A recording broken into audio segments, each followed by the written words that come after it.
Hello students, आज का हमारा टॉपिक है new welfare economics compensation criteria. इससे पहले जो हमने प्रेटो का एनालिसिस पढ़ा था, प्रेटो ऑप्टिमैलिटी क्राइटेरियन, वो उन केसेस में एप्लीकेबल था जिन केसेस में कोई पॉलिसी चेंज से किसी का नुकसान ना हो और किसी एक का भी फ़ायदा होता हो, तो हम उसको कहते थे कि that was an improvement in social welfare. लेकिन रियलिटी में क्या होता है कि जब भी कोई पॉलिसी चेंज होता है, गवर्नमेंट की तरफ से कोई भी पॉलिसी बनती है, तो कईयों का नुकसान होता है, कईयों का फ़ायदा होता है। तो नेट में इकॉनमी को या सोसाइटी को फ़ायदा हुआ है या नहीं, तो उस केस में परेटो का क्राइटेरियन जो है वो यूज़ नहीं किया जाता। तो उस केसेस में क्या है, कार्ल हिक्स कंपनसेशन क्राइटेरिया जो है वो उसको यूज़ किया जाता है।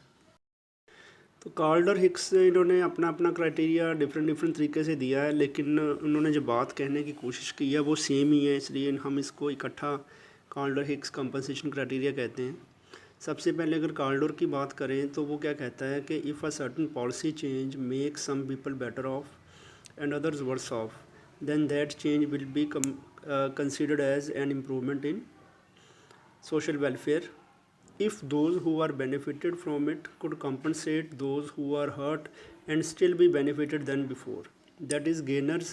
could compensate the losers and still they are benefited. तो इसका मतलब क्या हुआ कि अगर किसी पॉलिसी चेंज से जिन लोगों को फ़ायदा हुआ है वो जिन लोगों को नुकसान हुआ है उनको कंपनसेट कर दें, और उनको कंपनसेट करने के बावजूद भी इनको फ़ायदा होता हो, तो हम उस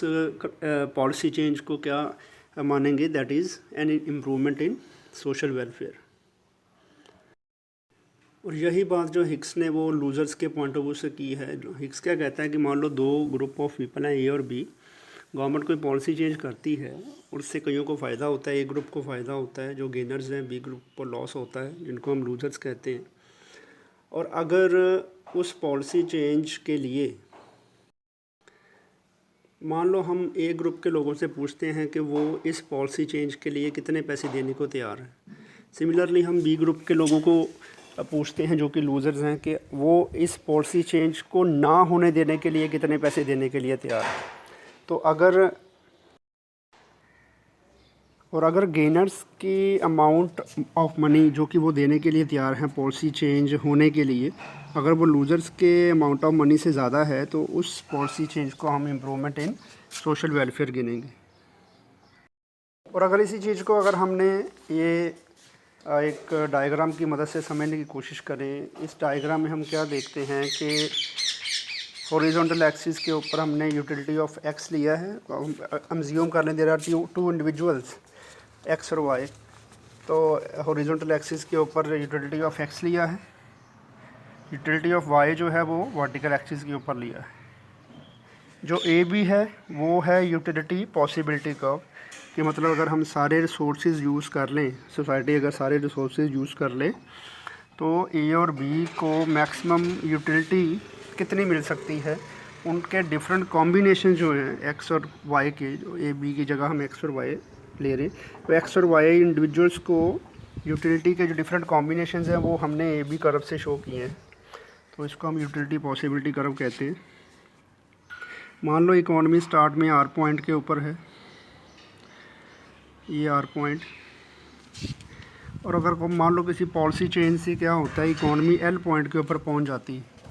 तो उसमें हमने क्या देखा कि वाई की जो यूटिलिटी है वो बढ़ गई है और एक्स की यूटिलिटी जो है वो कम हो गई। तो क्या इस पॉलिसी चेंज को इम्प्रूवमेंट इन सोशल वेलफेयर माना जाएगा कि नहीं माना जाएगा? तो उस केस में हम इसको इम्प्रूवमेंट इन सोशल वेलफेयर मानेंगे। क्योंकि from L point we can move to M through redistribution. मतलब अगर वाई एक्स को उसके लॉस के लिए कॉम्पनसेट कर दे, उसकी जो यूटिलिटी कम हुई है, तो एम पॉइंट के ऊपर क्या देखते हैं हम, एक्स की यूटिलिटी तो पहले जितनी हो गई है, लेकिन वाई की यूटिलिटी अभी भी पहले से ज़्यादा है। तो इसका मतलब ये हुआ कि वो पॉलिसी चेंज जिससे जो सोसाइटी है पहले आर के ऊपर थी, अब एल के ऊपर आ गई, तो हम उस पॉलिसी चेंज को इम्प्रूवमेंट इन सोशल वेलफेयर जो है वो मानेंगे। सो दिस इज़ कार्ल और हिक्स कंपनसेशन क्राइटेरिया। अब इसमें एक ख़ास बात ये है कि ये जो हम कंपनसेशन की बात कर रहे हैं कि वाई एक्स को कंपनसेट करेगा, ये बेसिकली एक्चुअल में नहीं होता। This is only a promise to pay, क्योंकि अगर एक्चुअल में हो जाएगा तो वो कार्ल हिक्स का क्राइटेरिया जो है वो पैरेटो ऑप्टिमैलिटी क्राइटेरिया में कन्वर्ट हो जाएगा। तो सिर्फ हमने ये देखना है कि किसी पॉलिसी चेंज से फ़ायदा ज़्यादा है और लॉस कम है, तो उसको हम इम्प्रूवमेंट इन सोशल वेलफेयर मानेंगे। अब उसमें गेनर्स जो हैं वो एक्चुअल में लूजर्स को कॉम्पनसेट नहीं करते, लेकिन पॉलिसी चेंज से फ़ायदा जो है वो लोगों को ज़्यादा हुआ है, लेकिन लोगों को नुकसान उसका कम हुआ है। तो that policy change will be considered as an improvement in social welfare.